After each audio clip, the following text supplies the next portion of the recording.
గౌరమ్మ, నువ్వేంటి ఏం మాట్లాడట్లేదు అని చెప్పి అవని అంటూ ఉంటే, వీళ్ళు మూర్ఖంగా ఆలోచిస్తుంటే నన్నేం మాట్లాడమంటావు అవని అని చెప్పి గౌరమ్మ అంటుంది. నా ఇంట్లో నా మంచి కోరేవాళ్ళు, నా శ్రేయస్సు కోరేవాళ్ళు ఎంతోమంది ఉంటారు. మీరు ఎందుకు వాళ్ళను ఇబ్బంది పెట్టాలని చూస్తున్నారు అని చెప్పి అవని అంటుంది. మాయా మేడం, మీకు ముందే చెప్పాను కదా, మీకు ఇష్టం లేకపోతే నేను ఇంటి నుంచి వెళ్ళిపోతానని. ఆయన కూడా మీరు వినిపించుకోకుండా వీళ్ళందరినీ ఎందుకు తీసుకొచ్చారు అని చెప్పి అవని మాయను అడుగుతూ ఉంటుంది. ఏయ్ అవని, నువ్వు ఏదో ప్లాన్ చేస్తున్నావు, ఆ ప్లాన్ ఏంటో ఖచ్చితంగా తెలుసుకుంటాను అని చెప్పి నిహారిక అంటూ ఉంటుంది. ఈ గౌరీని ఇంట్లో నుంచి బయటకు పంపించేయండి అని చెప్పి వసంత అంటూ ఉంటుంది. ఇక అప్పుడు సుజాత, మా ఇంట్లో ఉంటున్న గౌరీని ఇంట్లో నుంచి బయటకు పంపించమని మీరెందుకు చెప్తారు అని చెప్పి సుజాత అంటుంది. ఇక అప్పుడే వేదవతి బయట నుంచి వచ్చి, అంతా ఏం చేస్తున్నారు ఇక్కడ అని చెప్పి అడుగుతూ ఉంటుంది.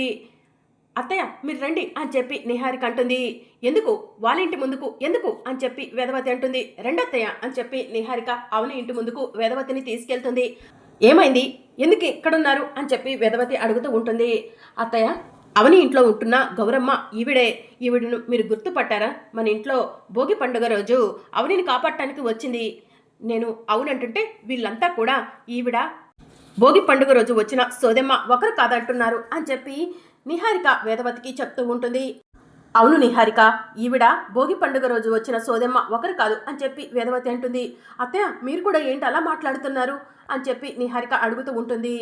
నేను నీకు నిజమే చెప్తున్నాను నిహారిక, ఆ రోజు మన ఇంటికి వచ్చిన సోదెమ్మ నాకు దారిలో కనిపించింది అని చెప్పి వేదవతి అంటుంది. దారిలో కనిపించిందా అని నిహారిక షాకింగ్గా అడుగుతూ ఉంటే, అవును దారిలో కనిపించింది అని చెప్పి వేదవతి జరిగిందంతా కూడా నిహారిక వాళ్ళకు చెప్తూ ఉంటుంది.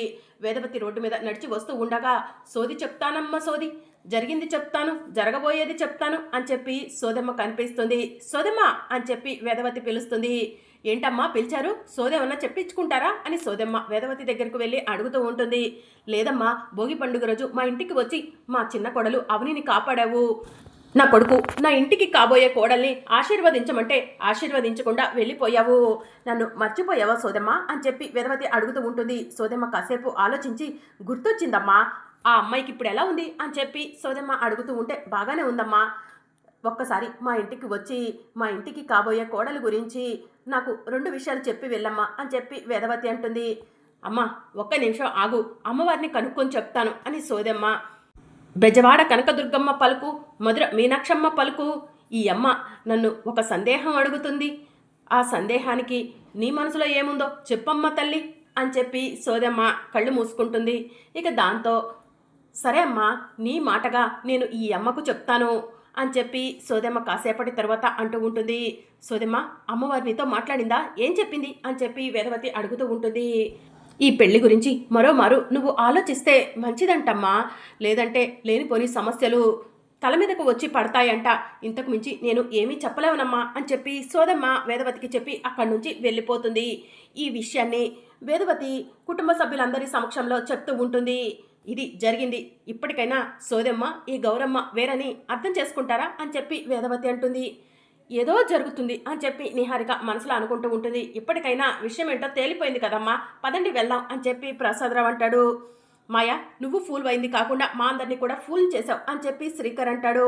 కాసేపు మీరంతా ఆగితే నేను ఒక మాట మాయతో చెప్పాలి అని చెప్పి వేదవతి అంటుంది. ఈ పెళ్లి జరిగితే నేను సమస్యల్లో పడతానని సోదమ్మ చెప్పింది. అలాంటిది ఏదైనా జరిగితే గనక ఈ పెళ్లి జరగదు మాయ అని చెప్పి వేదవతి మాయకు చెప్తూ ఉంటే, మాయ షాకింగ్గా వేదవతి వైపు చూస్తూ ఉంటుంది. పదండి ఇక వెళ్దాం అని చెప్పి వేదవతి అనటంతో కుటుంబ సభ్యులంతా కూడా అక్కడి నుంచి వెళ్ళిపోతారు. ఇక మరోవైపు సుజాత, అర్చన అవని దగ్గరకు వచ్చి, సోదమ్మ గౌరమ్మ ఒకరేనని తెగ గొడవ చేశారు, అత్త వచ్చి చెప్పేసరికి తోకలు ముడుచుకొని వెళ్ళిపోయారు అని చెప్పి సుజాత అంటుంది. అవును, సోదమ్మ వేరు గౌరమ్మ వేరు అని చెప్పి అర్చన అంటుంది. మీరు లోపలికి పదండి, నేను ఇప్పుడే వస్తాను అని చెప్పి అవని అంటుంది. ఇక అవని కొంచెం ముందుకు వెళ్ళి ఆలోచిస్తూ మాయ కారు దగ్గరికి వెళ్తూ ఉండగా అవని వెనక నుంచి మాయా మేడం అని చెప్పి చిటుకలు వేస్తూ ఉంటుంది. ఇక మాయ ఆగి వెనక్కి తిరిగి చూస్తుంది. అవని మాయ దగ్గరకు వెళ్ళి, ఏంటి మేడం, ఈ పెళ్లి అవుతుందో లేదోనని అయోమయంలో ఉన్నావా, అదే ఆలోచించుకుంటూ వెళ్తున్నావు కదా, నాకు తెలుసు మేడం అని చెప్పి అవని మాయను అంటూ ఉంటుంది. ఒకరి భర్తను ఈజీగా తీసుకోవచ్చు అనుకున్నావా?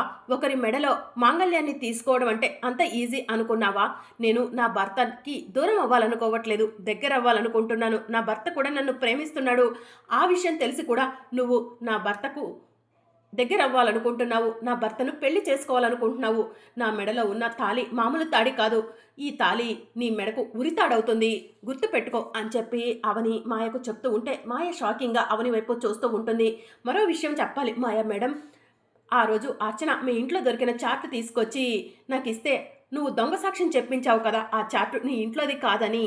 ఆ చార్ట్ మీద ఉన్న హారము, కిరీటము, వడ్డానము, ఖడ్గము అవన్నీ కూడా రాత్రి నాకు కలలో వచ్చాయి. నా శ్రేయాభిలాషిని అడిగితే అమ్మవారు నాతో ఏదో చేపించాలనుకుంటుందని చెప్పింది. నేను టూరిస్ట్ గైడ్గా వర్క్ చేసినప్పుడు ఆ నగలన్నీ ఒక్కొక్క గుళ్ళో నేను చూశాను. అమ్మవారు నా చేత ఏదైనా చేపించాలనుకుంటున్నప్పుడు అవి నీ దగ్గరే ఉన్నాయని కానీ నీకు సంబంధించినవని కానీ తెలిసిందే అనుకో, నీకు మామూలుగా ఉండదు. తప్పు చేస్తే అత్తని చూడను, మొగుడని చూడను, మేడమని కూడా చూడను అని అవని మాయకు వార్నింగ్ ఇచ్చి అక్కడి నుంచి వెళ్ళిపోతుంది. ఇక మాయ కారు దగ్గరకు వెళ్ళి అసలు అమ్మవారి కిరీటము, వడ్డానము, హారము ఇవన్నీ అవనికి ఎందుకు కల్లోకి వచ్చాయి? అవన్నీ వేరు వేరు గుళ్ళ నుంచి దొంగతనంగా తీసుకొచ్చి మా అడవి దేవతకు నేను సమర్పించినవి. అలాంటివన్నీ అవనికి ఎందుకు కళ్ళ వచ్చాయి? అసలు ఏం జరుగుతుంది? అవనికి నిజంగానే కళ్ళ వచ్చాయా, లేదంటే నన్ను భయపెట్టడం కోసం ఇదంతా చేస్తుందా అని చెప్పి మాయ ఆలోచిస్తూ ఉంటుంది. అప్పుడే నిహారిక, కృష్ణబాబులు మాయ దగ్గరకు వచ్చి మాయా ఏం ఆలోచిస్తున్నావు అని చెప్పి అడుగుతూ ఉంటారు. వేదవతి గారు సోదమ్మ చెప్పిన మాటలను పట్టించుకుంటున్నారు, అదే ఆలోచిస్తున్నాను అని చెప్పి మాయ అంటుంది. అత్తయ్య సెంటిమెంటల్ ఫూల్ మాయ, నువ్వేం ఫీల్ అవ్వకు. అత్తయ్యను మన దారిలోకి ఎలా తెచ్చుకోవాలో నాకు బాగా తెలుసు అని నిహారిక అంటూ ఉంటే శ్రీకర్ నాకు ఎక్కడ దూరం అయిపోతాడోనని భయంగా ఉంది. శ్రీకర్ నా మెడలో తాళి కడితేనే మీకు ఇస్తాన్న బహుమతులు ఇస్తాను, లేదంటే అన్ని క్యాన్సిల్ అని చెప్పి మాయ అంటుంది. డోంట్ వరీ మాయా, తప్పకుండా నీ మెడలో శ్రీకర్ తాళి కడతాడు అని చెప్పి నిహారిక అంటుంది. అత్తయ్యను ఎలా సెంటిమెంటల్ ఫూల్తో కొట్టాలో నాకు తెలుసు. అత్తయ్యను సెంటిమెంట్తో కొట్టి మన దారిలోకి తెచ్చుకుందాము అని చెప్పి నిహారిక అంటుంది. నువ్వేం చేస్తావో నాకు తెలీదు, దానికి ఏదైనా కావాలంటే నన్ను అడుగు, అంతవరకే. కానీ శ్రీకర్ నా మెడలో తాళి కట్టాలి, నేను ఈ ఇంటికి కోడలవ్వాలి అని చెప్పి మాయా నిహారికకు చెప్పి అక్కడి నుంచి వెళ్ళిపోతుంది. అవని అత్త మాటలు వింటుంటే అత్తలో మార్పు వచ్చినట్టు అనిపిస్తుంది కదా, సెంటిమెంట్ లాగా మాట్లాడింది కదా అని చెప్పి సుజాత అంటూ ఉంటుంది. అవును, నాకు కూడా పెద్దమ్మ గారి మాటల్లో మార్పు తెలిసింది అని చెప్పి అర్చన అంటుంది. ఇంకా అప్పుడే అవని ఇంట్లోకి వెళ్తూ ఉండగా గౌరమ్మ అవని ఒక్క నిమిషం ఆగు అని చెప్పి పిలుస్తుంది. ఏంటి గౌరవి అని చెప్పి అవని అడుగుతూ ఉంటుంది. నీ భర్త చాలా మంచివాడు అంటున్నావు, నీ భర్త చెప్పుడు మాటలకు అలవాటు పడి నిన్ను దూరం పెడుతున్నాడు అంటున్నావు, స్వతహాగా అతను రాముడు అంటున్నావు, అందుకే అతని దగ్గరకు వెళ్ళి నేను మాట్లాడతాను అని చెప్పి గౌరమ్మ అంటూ ఉంటుంది. నా భర్త నా కూతుర్ని నా కూతురు అంటున్నాడు, మన కూతురు అనట్లేదు గౌరమ్మ, నాపై అందరూ కలిసి నింద వేశారు అని అవని చెప్తూ ఉంటే నీ ఇంట్లో ఉంటున్న నాపైనే వీళ్ళు ఇంతలా విమర్శించారంటే నిన్ను ఎంతలా విమర్శించారోనని ఆలోచిస్తుంటేనే భయం వేస్తుంది అవని. అందుకే నీ భర్త దగ్గరకు వెళ్తాను, నా శక్తినంతా ఉపయోగించి నిన్ను నీ భర్తను కలిపే ప్రయత్నం చేస్తాను, నీ భర్తకు నీ గురించి అర్థమయ్యేలా చేస్తాను, ఇద్దరి రక్త సంబంధమే నీ కూతురు అక్షయ్ అని తెలియజేస్తాను అని గౌరమ్మ అంటూ ఉంటే వద్దు గౌరమ్మ, నా భర్త చెప్పుడు మాటలు వింటాడని చెప్పాను కదా, చెప్పుడు మాటలు వినటం వల్ల ఈరోజు మారుతాడేమో, మళ్ళీ నా గురించి చెడుగా ఎవరైనా చెప్తే వాళ్ళ మాటలు విని దూరం అవుతాడు, అది నాకు అసలు ఇష్టం లేదు. తనంతట తాను నా గురించి తెలుసుకోవాలి, నన్ను క్షమాపణ అడగాలి, అక్షయ మన ఇద్దరి రక్తం అని చెప్పి నన్ను నా కూతుర్ని దగ్గరికి తీసుకోవాలి, తన కుటుంబాన్ని వెంట వేసుకొని వచ్చి నాకు క్షమాపణ చెప్పాలి, అదే నేను కోరుకుంటున్నాను గౌరమ్మ అని చెప్పి అవని అంటుంది. సరే అవని, నీ మాట మీద నాకు గౌరవం ఉంది, నువ్వు చెప్తున్నావు కాబట్టి నీ భర్త దగ్గరకు నేను వెళ్ళను అని గౌరమ్మ చెప్తూ ఉంటే గౌరమ్మ అర్చనలాగానే నన్ను నా బావను కలపాలని చూస్తున్నావు, నీకు నేను ఎప్పటికీ రుణపడి ఉంటాను గౌరమ్మ అని చెప్పి అవని అంటుంది.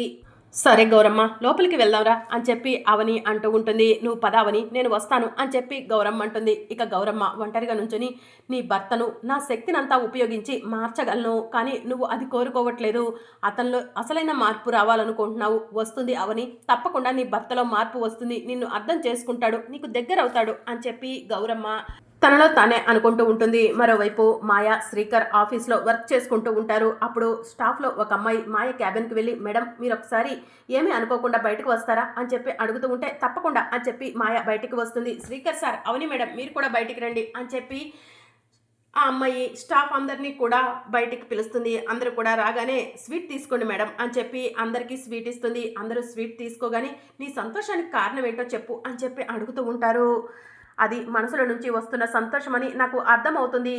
ఏంటా సంతోషం అని అవని అడుగుతూ ఉంటుంది. "మీరు చెప్పింది కరెక్టే మేడం. నా మనసులో నుంచి వస్తున్న సంతోషమే. నా భర్త నేను చాలా రోజులుగా దూరంగా ఉంటున్నాము. అతను వేరే అమ్మాయి మోజులో పడి డబ్బు కోసం నా నుంచి విడాకులు కోరుకుంటున్నాడు. నేను విడాకులు ఇవ్వననటంతో బలవంతంగా ఆ అమ్మాయి మెడలో తాళి కట్టేద్దామనుకున్నాడు. కానీ ఆయనకు నిజం తెలిసింది. ఈరోజు వాళ్ళిద్దరూ చేసుకోవాలనుకుంటున్న పెళ్లి క్యాన్సిల్ అయిపోయింది మేడం. అందుకే నేను చాలా సంతోషంగా ఉన్నాను" అని చెప్పి ఆఫీస్‌లో పనిచేసే అమ్మాయి చెప్తూ ఉంటుంది. మరి అప్‌కమింగ్ ఎపిసోడ్‌లో ఏం జరగనుందో తెలుసుకోవాలనుకుంటున్నారా? అయితే ఛానెల్‌ను సబ్స్క్రైబ్ చేసుకోండి.